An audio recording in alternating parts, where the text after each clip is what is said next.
Lincoln was elected to unite a country and stop slavery. Democrats smeared him, went to war against him, assassinated him. Now their target is Trump. America was never good! Slavery, genocide, and war! Donald Trump wins the presidency. So help me God. They say he's killing America. There will be a vote to impeach. They say he's a racist. This was a white lash. And a fascist. Who are the real racists? Northern Democrats had conspired together with Southern Democrats to take away the fruit of other people's labor. Who are the real fascists?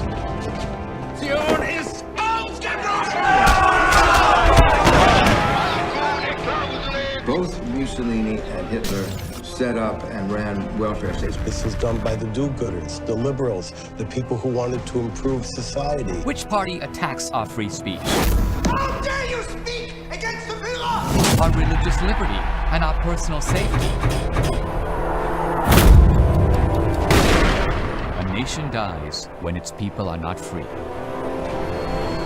We too must fight for freedom, regardless of the price we pay. An end in terror is preferable to a terror with no end. The very term Nazi is a compression of two words, nacional and socialista. Check out the official Nazi platform. State-controlled healthcare, profit sharing for workers and large corporations, moneylenders and profiteers punished by death, state control of education, state control of media and the press, state control of banks and industries, seizure of land without compensation, state control of religious expression. This reads like something jointly written by Elizabeth Warren and Bernie Sanders. Read the Nazi platform at the Democratic National Convention, and most likely it would provoke thunderous applause. Stakes could not be higher. We're talking about America, the greatest nation on earth. Lincoln saved America for the first time. It's now up to us to save America a second time.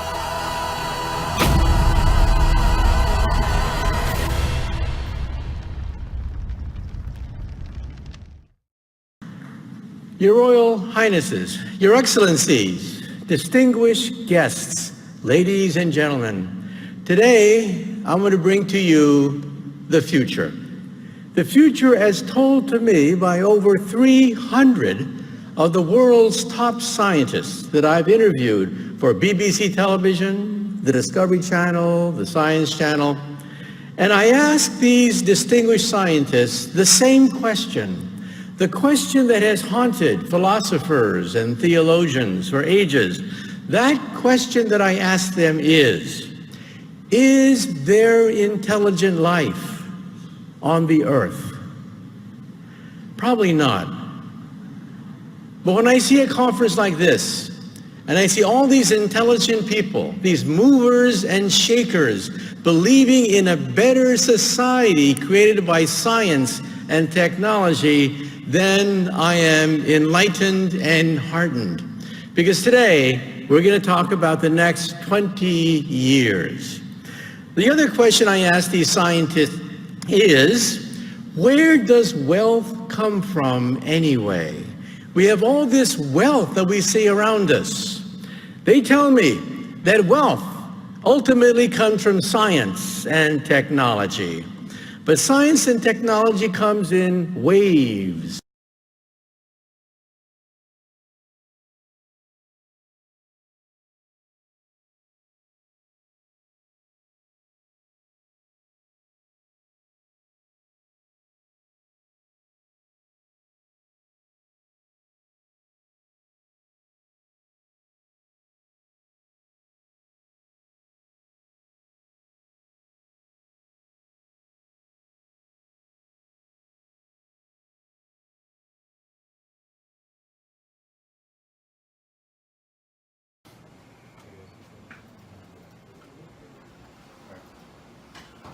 Do you want to control your own destiny?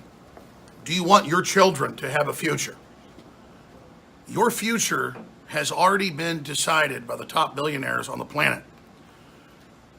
10 years ago, I made the film Endgame, or now 11 years ago, Endgame, Blueprint for Global Enslavement, where I showed the quotes and the clips and the reports put out by private world government consortiums already carrying out a world government project where the plan is to phase out at least 90% of the world population and then merge the rest of the population with machines by law. And I've talked about this a lot. Well, guess what? CNBC today, and I'm going to be covering this when I'm live in 19 minutes for the main show out of the main studio in there, has the headline, AI will be billions of times smarter than humans and man needs to merge with it, experts say. So we've known that the TV and then the smartphones and the Google glasses and all this is lowering our IQs, making us more depressed, ruining our civilization. Now they're saying, oh, you're going to have to merge with it. Just resistance is futile. Go ahead and go along with this. You'll be like a bug that we step on if you don't accept it. But what's amazing is when I would cover these events 10, 15 years ago, they'd say, it doesn't exist. Alex Jones is insane. I would go cover them in Europe. I would cover them in D.C. They'd be called world government summits. They would sign world government agreements. And there'd be helicopters and guys in black sunglasses. And then the media would say, Jones is crazy. It doesn't exist. That's how dumb they think you are. Well, here it is. AI will be billions of times smarter than humans. Right here. Artificial intelligence could be billions of times smarter than humans. People may need to merge the computers to survive, a futurist told CNBC on Tuesday. Speaking on a panel hosted by CNBC at the World Government Summit, CNBC, in Dubai, Ian Peterson's committee mirrored ideas put forward by Tesla's CEO Elon Musk. The fact that AI can go further than humans, it can be billions of times smarter than humans at this point, Peterson said, we really do need to make sure that we have a means of keeping up. He goes on to say the only way to do it is to merge our biological intelligence with the computer, because the only way to surveil it is to merge with it. Now, let me just stop here. They're just laying out that that's the way this is. The debate's over. You've got to accept it. Your future's been planned. But when you get deeper into their own documents, they intend to get rid of the general public. Now, Elon Musk, I want to think he's a good guy. But he says, oh, I'm worried about humans being dehumanized, but I'm going to have the first autonomous cars rolling out in 2018. They're already here. It's the same thing. Oh, we need to merge with the machines to make sure that they're not better than us, as we just helter-skelter, pell-mell launch all this stuff. My point is, world government summits are taking place. Agreements are made by multinational corporations who've had governmental power transferred to them to operate in countervalence to the people. And a lot of the public, I'll say this, industrial civilization's made a lot of people lazy, a lot of people stupid. Hollywood's poisoned our soul collectively. And some would argue, Alex, you can't save the general public. I should try to join the globalist and take care of my family. I've been around the globalists. They are the most unhappy, evil, sadistic, twisted people. Half their kids commit suicide. They're not doing well. Okay? And then they imagine in this religion, they teach us not to have Christianity or whatever, but then they try to merge us with Islam. And their religion, the globalist, is merging with machines and being God. That's delusional. You're not going to become a God because you merge with a machine just because science fiction says so. All of the technology so far has made us weaker. It's made us dumber. It's made us stupider. Then I have stacks of news today. The big push is, first they banned dodgeball, then they banned tag, then they banned winning trophies. Now they're banning best friends. In the articles, they say, we're not banning friends yet. They want you totally alone with your computer, with your AR, with your virtual reality, okay? This is the plan. And I tell you, they're putting stuff in the water to give you cancer and lower your fertility. They admit it.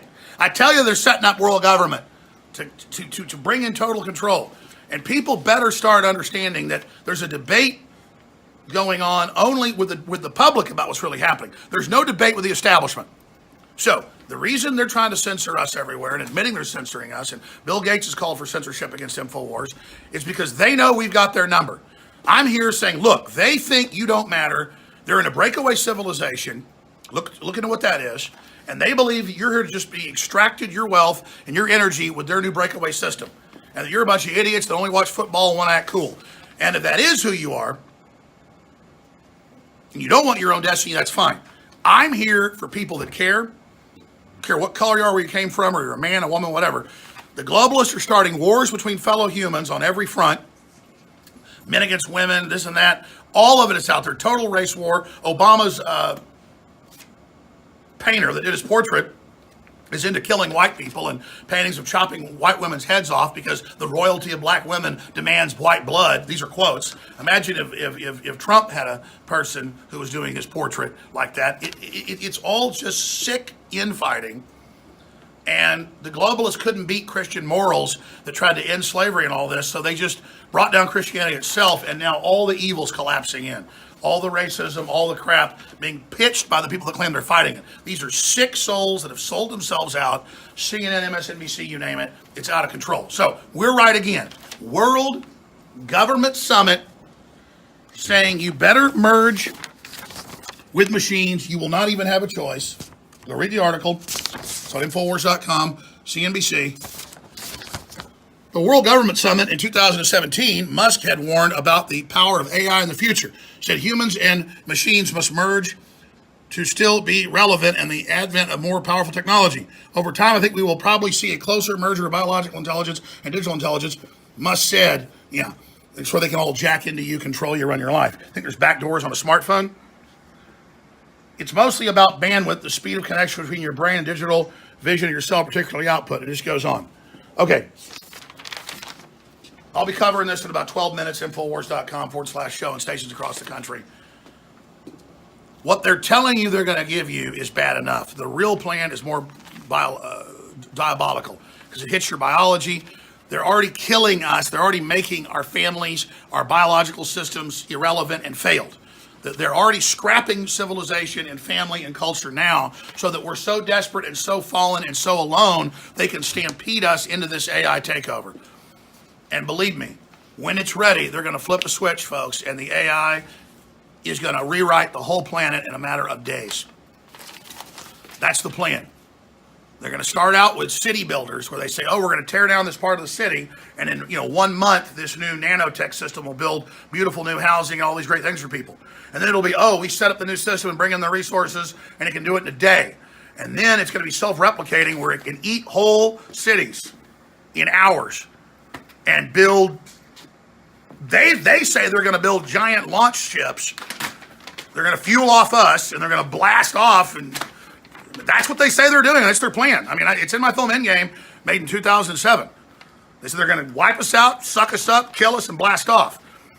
And it's so satanic, like it's being beamed from another dimension or wherever. They make fun of this. I'm just saying, Arthur C. Clarke wrote all these books about this, where the aliens come, they pose as humans at first, and they give us all this technology. We can live longer. We're not sick. But finally, they say, because of resources, you got to be uploaded into this big mainframe. And then they actually uncloak themselves, and they're big red devils with big black horns. And everybody says, bye-bye, and we just upload to this big slave ship and blast off to the next point. I'm not saying that's what this is. But, man, it might as well be. I'm telling you. And he invented the telecommunications satellite. He was a big globalist.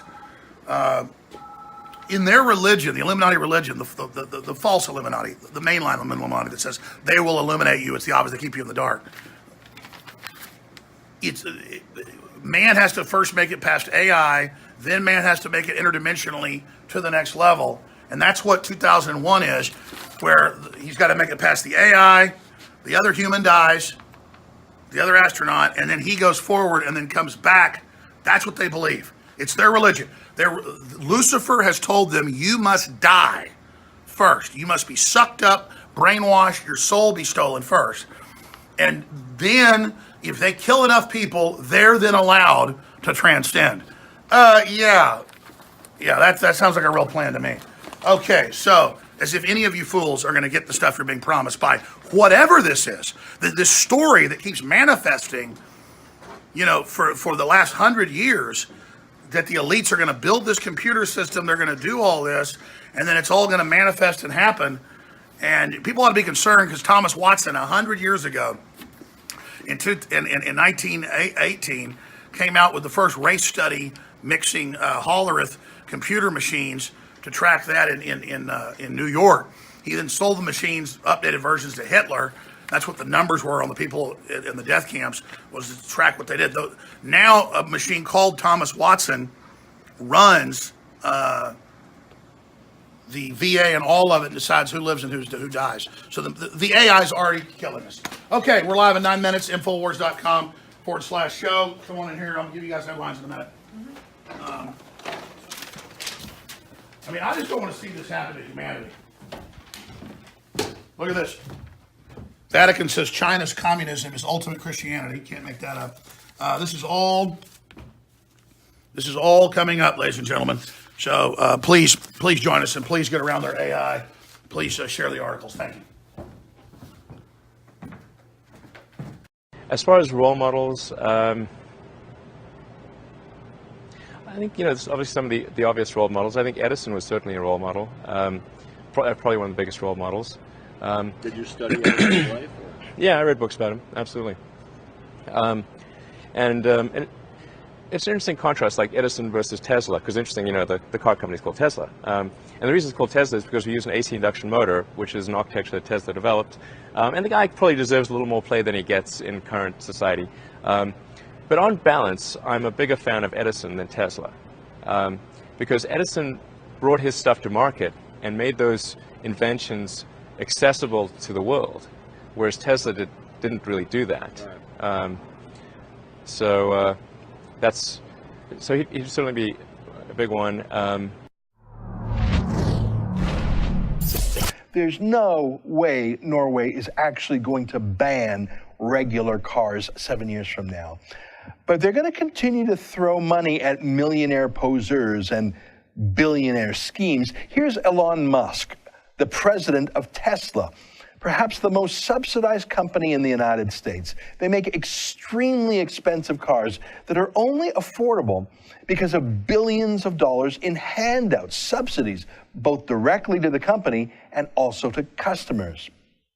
Musk would be out of business, Tesla would be out of business in a month without government intervention, so naturally, he was thrilled with this news from Norway.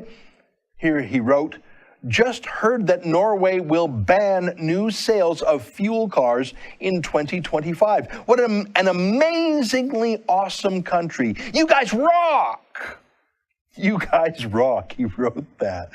That's how virtue signaling politicians like to be received, not "that's sound policy, that's sound economics," but "you guys are cool, you guys rock." That's what posers are looking for. They're looking for buzz. You guys are the best. Most automakers try to win over their customers to choose them voluntarily. That's what marketing's about. Elon Musk and Tesla is perfectly fine having the government ban his competitors to force customers to buy his overpriced cars with the teeny tiny driving distance. Thanks for watching. Click here to never miss a Rebel update. Want even more of the Rebel? Well, click here to become a premium member.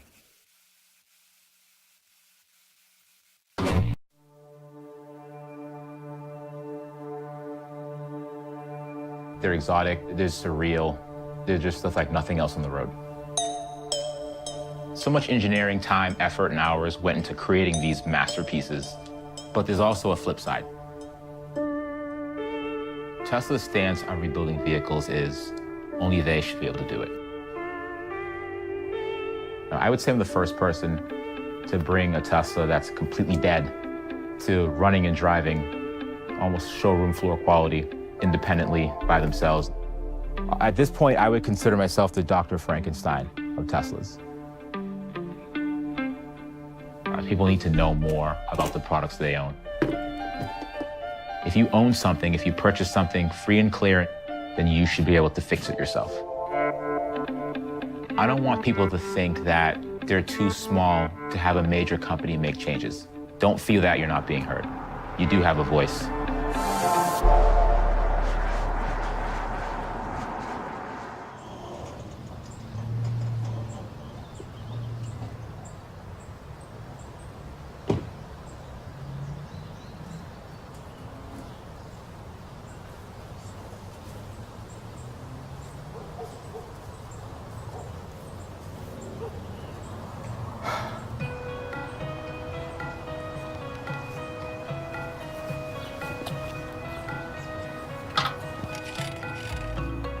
My name is Rich, and I run a YouTube channel called Rich Rebuilds. I also go by Uncle Rich, car guru.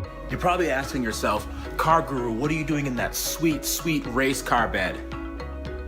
Well, you think my life is all fun and games? Here's some of the things you have to deal with when you hobble together two broken Teslas to make one working Tesla.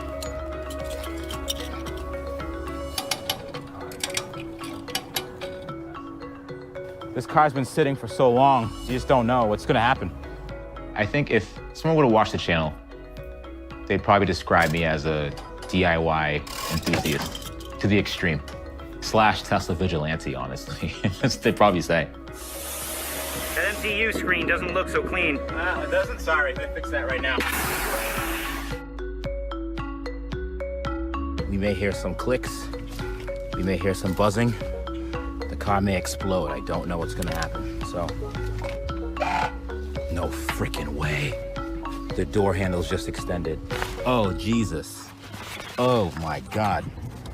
This car's been sitting for over a year. I want people to have their cars work. I want people to enjoy them. I'm just trying to help.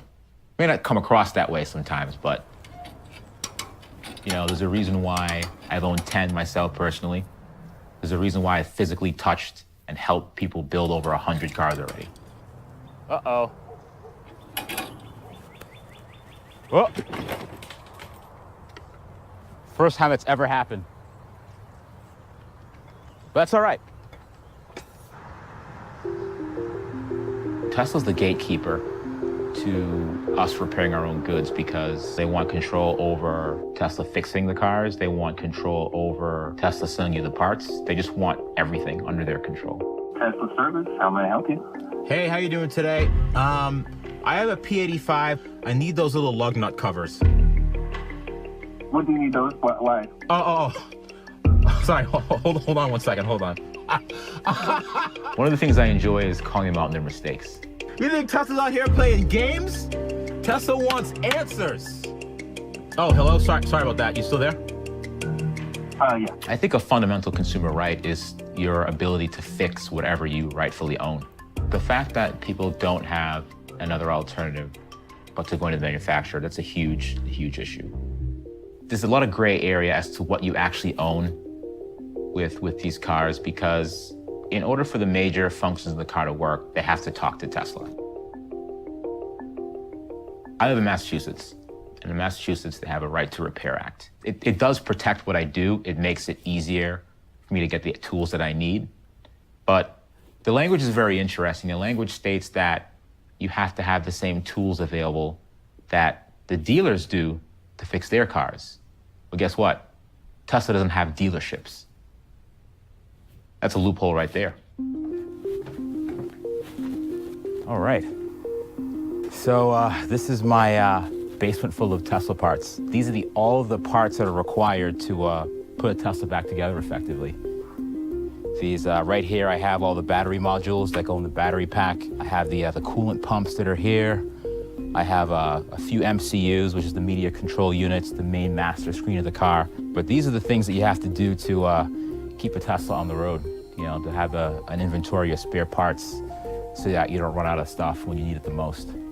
I mean, it really is a gold mine because you can't find a lot of these parts back at Tesla. I get my parts from other cars.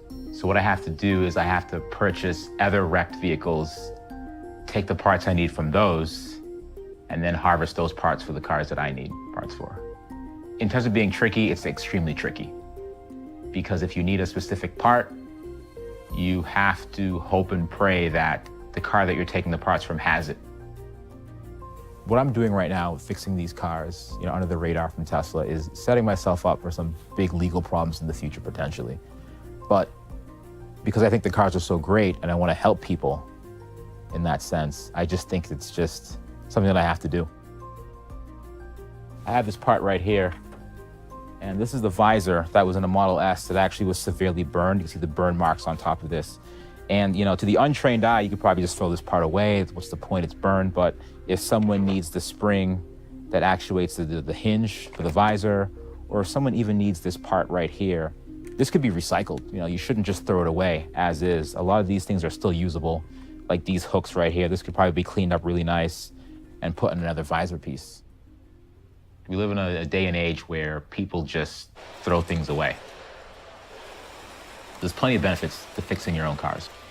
You know, it's less waste, eco-friendly, creates jobs, eases pressure off the manufacturer. It just makes sense all in.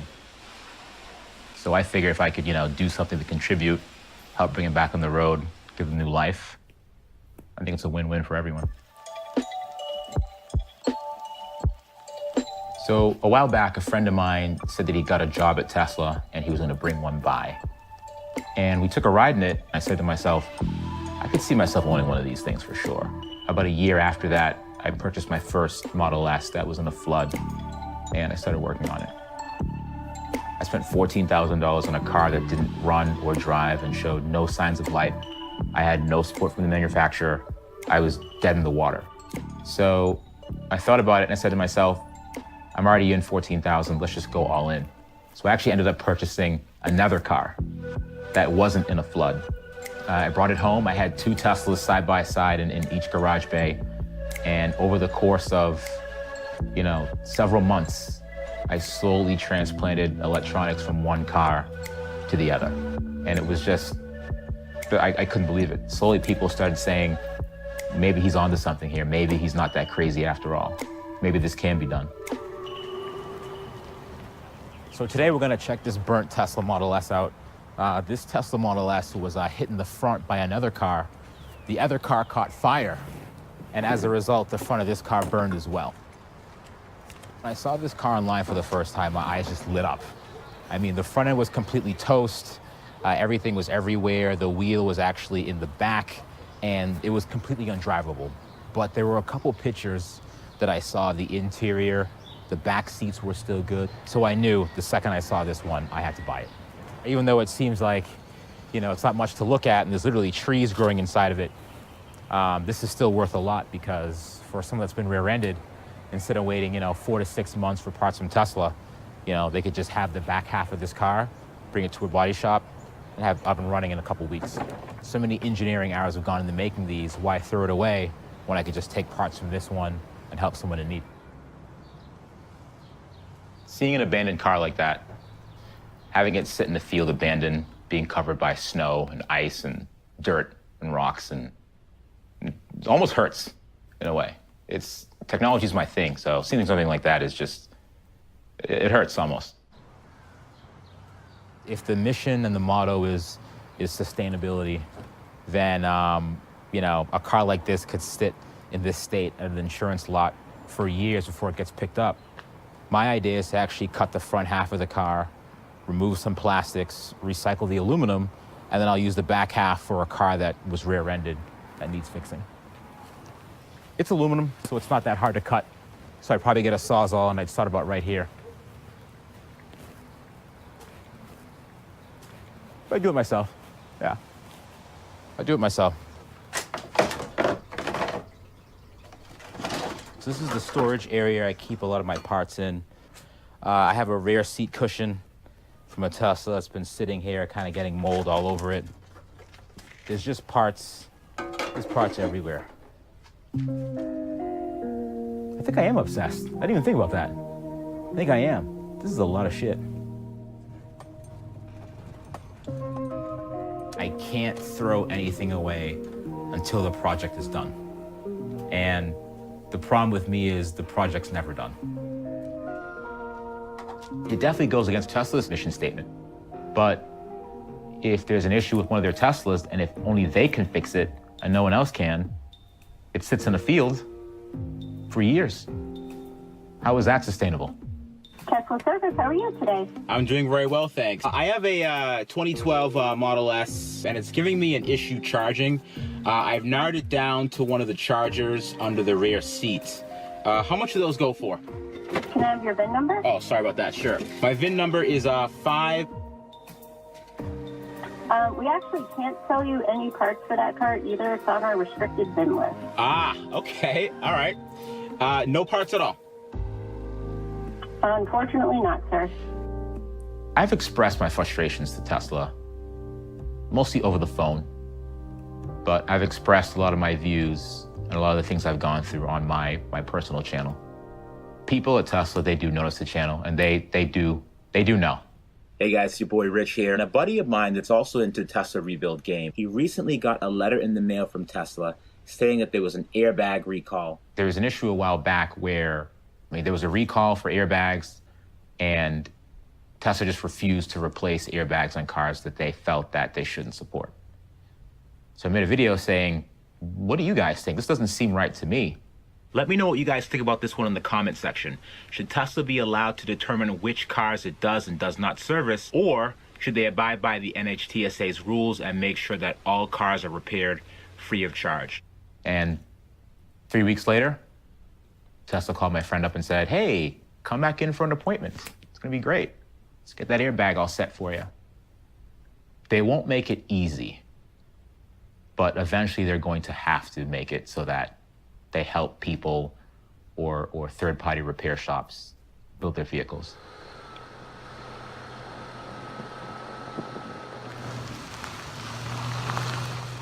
The project that I'm working on right now, it was in a flood, so that motor and that battery, they're just toast. So I have to get a trailer and pick up the motor and battery from a car that was in a rollover to transplant into the flooded car.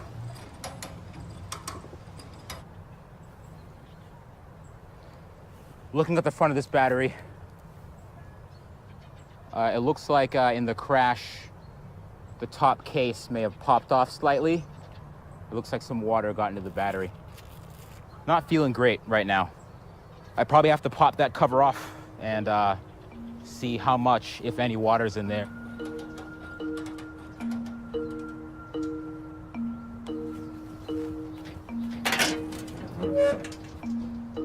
I think that there's a quiet revolution starting. It's getting louder and louder, for sure. Now that people have various platforms to state their cases and make their voices known, there's definitely a revolution coming. So right now we're at Advanced Technologies in Gloucester, Mass. We're at my buddy Lee's shop. And he's been helping me out a lot with a lot of the heavy lifting of the battery packs and the motors themselves. He actually saw me in the channel, and he's like, hey, you know what? Like, I like what you're doing. I think it's really cool. Like, I want to help you out. So he's actually letting me keep my car here, as well as help me work on it, and give me access to all of his tools. So it's pretty cool. When working on these cars, there's a lot of really interesting things that could happen sometimes. Things you're just not ready for. When I was taking out the battery pack, I discovered an actual crack in the side of the battery pack. And we're gonna check that crack out right now. So we're gonna see, we're gonna pop off the top cover. And we're gonna see if there's anything we could do to save that. What I do is extremely dangerous. It's very intimidating. Working with, a high voltage battery pack has enough power to power a house for days, or to just kill you within seconds. So I think when I opened my first battery pack, I had my lineman gloves on, I had like a full body suit, and I was like, I'm gonna go in there in the deep blue yonder. And now I'm just like, nah, it is what it is. I'll lick the terminals, whatever, doesn't matter.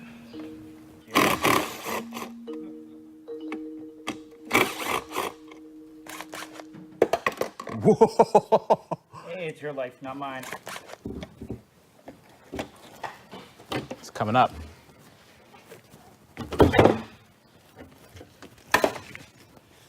So this is what a Tesla Model S battery module looks like. And there's 16 of these. Each has its own individual section that it kind of lives in, isolated and firewalled from the next one. What I want to do now is I want to actually test the voltage that I'm seeing on these two bricks to see if they're still good. Do you have a voltmeter, Lee? Yeah. Sorry. I just want to get a... Oh, shit. All right, so we're getting 23 volts out of this one, which is good. Yeah, 23.63. Each battery brick is about 24 volts. So the fact that it's that high is definitely a good sign. It looks like those bricks are good.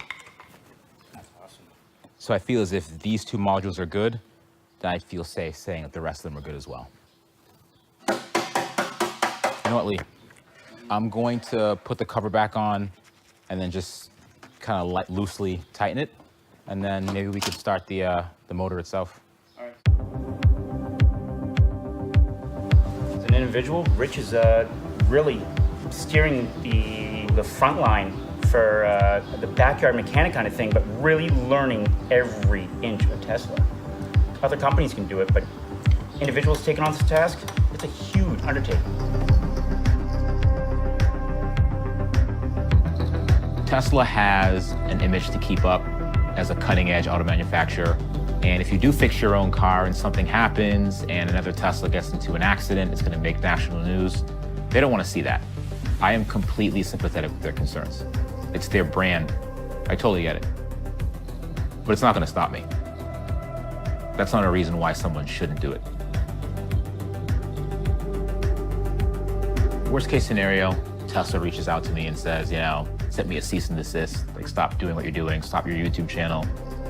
Stop doing close-ups of the inside electronics and motors and how they work. They could say that. I'd still do it. Even though it's not the intention, I see myself opening up my own Tesla repair shop. They won't let that happen. But I'd like to do that. I like to help people. This is uncharted territory. This is cutting edge. This is the future.